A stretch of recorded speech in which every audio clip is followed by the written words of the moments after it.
Two picks in this year's NBA draft face off tonight in Los Angeles when Karl Anthony Towns and D'Angelo Russell make their debuts. But according to odds makers, neither are the favorite to win Rookie of the Year. 76ers center Jahlil Okafor is a 3-1 favorite, while Towns and Russell are 5-1 and 6-1 favorites, respectively. Stephen A., who's going to win Rookie of the Year?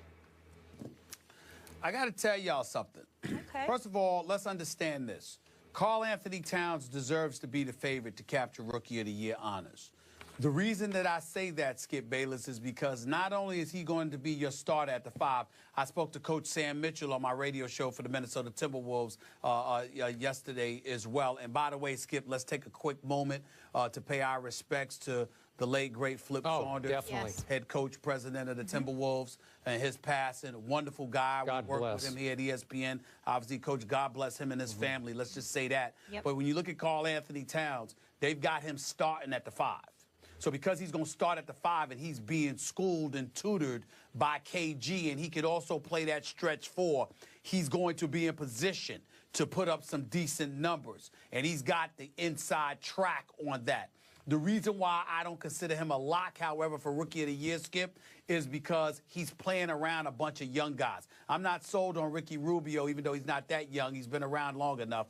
But Zach LaVine is his backup. Shabazz Muhammad at the 3, who loves to shoot. You're looking at Andrew Wiggins, who's going to be at the 2. Not sure about that. Yep. Here's the guys that I keep my eyes on. Stanley Roberts in Detroit, out of Arizona. I like his chances to win Rookie of the Year. And Emmanuel Mudiay for Denver, who went to China and was supposed to be at SMU with Larry Brown.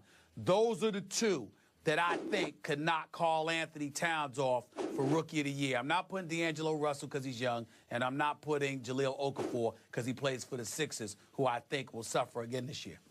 No Porzingis in that conversation? He might deserve it. We'll see. Okay. You know how much I love Karl Anthony Towns because I told you before the draft, for months before the draft, that would be my guy. I think he will prove to be a better NBA player than Jahlil Okafor. I could also see Okafor easily winning Rookie of the Year just because he's got an NBA body already. I'm not sure about Karl Anthony's physique yet. I'm not sure about his physicality. And even though we know the Sixers are not going to be very good either, I think that Okafor is going to be a fairly dominating rookie player. And I agree with the odds. I would give him the best shot to win. Now, I'm a big Mudiay guy, too. And I told you I thought the Knicks missed the boat not taking him over Porzingis. Larry Brown said this is his guy, that Larry would think about taking him in the first couple of picks in the draft. So I'm watching closely on Mudiay. But go ahead. I meant Stanley Johnson, not Stanley Roberts. Yeah, I got it. I knew what you're talking about. Stanley Johnson. I used to like Stanley Roberts, too, once upon a time. But, yes. Okay. Once upon a time. All right. My point is, I'm surprised you're giving Okafor no credit here. You're just dismissing him from this conversation. You didn't bring him up. Only because, because I think the Sixers are going to stink. I think that we need to look at Sam Hinkie, the general manager, who openly tanked 1 season and arguably tanked 3. And at some point in time, whether it's Nerlens Noel being drafted while he's hurt, whether it's Joel Embiid being drafted while he's hurt, we have to start looking at the Philadelphia 76ers in the 4th largest market in America and saying, could you win some damn games for the city there? Jahlil Okafor can play. It won't be his fault, but the team is going to suffer. They're not going to be very good. That's why I couldn't consider him. It has nothing to do with him. Okay, and I'm going to remind you of this one more time. Bobby, my new Spur, 7'3" Serbian, is a rookie. He's 27 years old, but he qualifies, I'm pretty sure, as a rookie.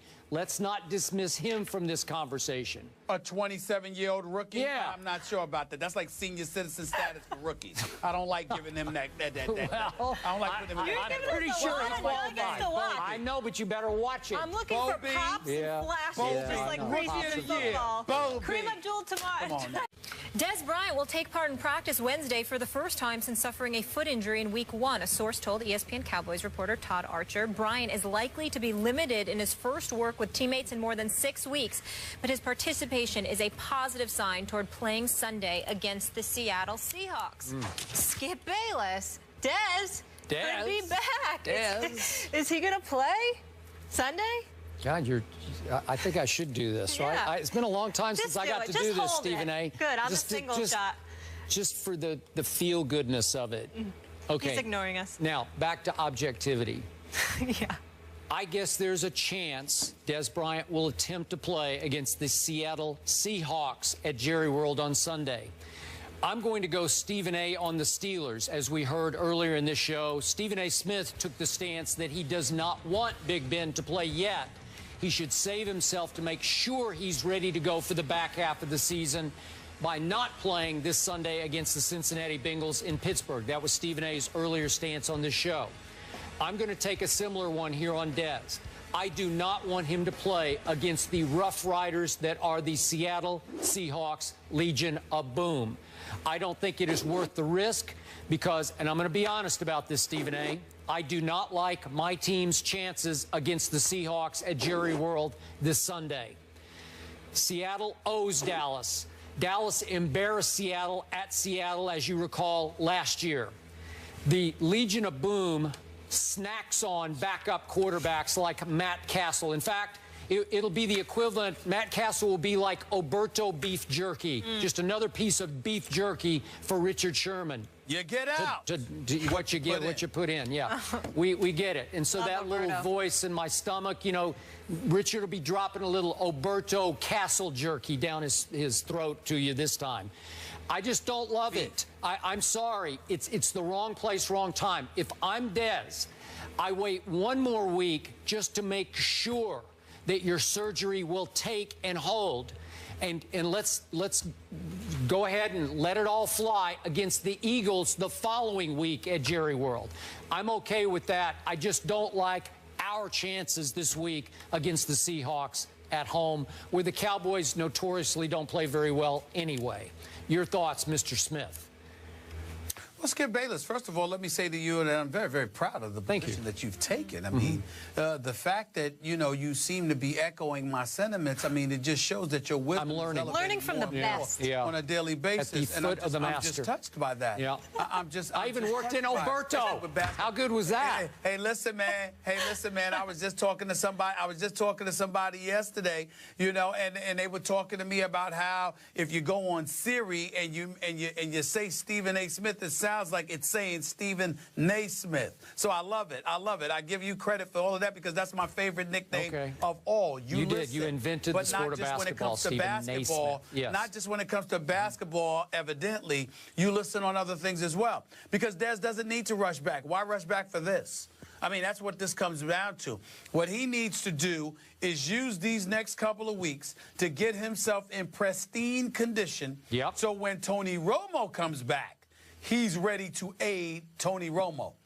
Because one would argue that whether it's Brandon Whedon due to bad luck or Matt Castle with his QBR of 17 from last week with 17 of 27 passing for 227 yards, 1 touchdown, 3 interceptions.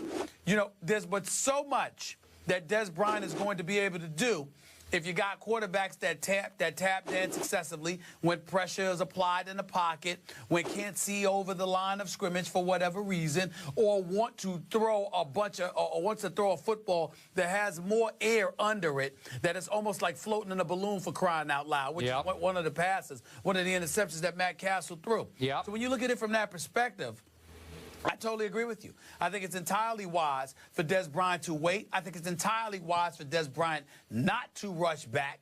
It's good that he's back there practicing. I'll put up the X for you, make you feel better. But in the end, that's in practice. In the end, that's during the week. He has no business on the field in game time until, as far as I'm concerned, Tony Romo gets back, because there's little to nothing he's going to be able to do to help the Cowboys prior to that. And I will remind you, most athletes who suffer this injury, this Jones fracture, take at least 3 months to get right from it. Now Des Bryant's about to be 6 weeks into his rehab. I don't know. I don't love it. I'm sorry. Yeah, don't rush it.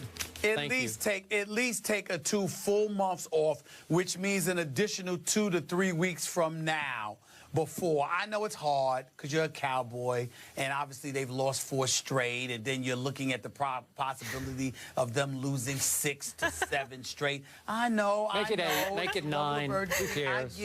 I get it, but I just think that, you know what? He should hold out for at least a couple of more weeks before he even considers getting back on the field. Listen, maybe it's going to uplift the team in practice today. It might. Maybe. And, you know, maybe I wouldn't rule it out, Skip. Who knows? Maybe the Giants will lose at New Orleans. You never know. Could they? Could they? Maybe. It's possible. Maybe. It's possible, Skip. I mean, listen, we can't rule anything out. Nope, Skip. we can't. There's still We could rule that in, there's maybe. still hope for your Cowboys. Another bold prediction. I'll wait for that Oh. one. I'll wait for that Yeah. for later in the week. We already had the Raiders. All right, moving on. Back to hoops. Karl Anthony Towns makes his NBA debut tonight versus the Lakers. Is he a lock for Rookie of the Year? The guys will debate that next.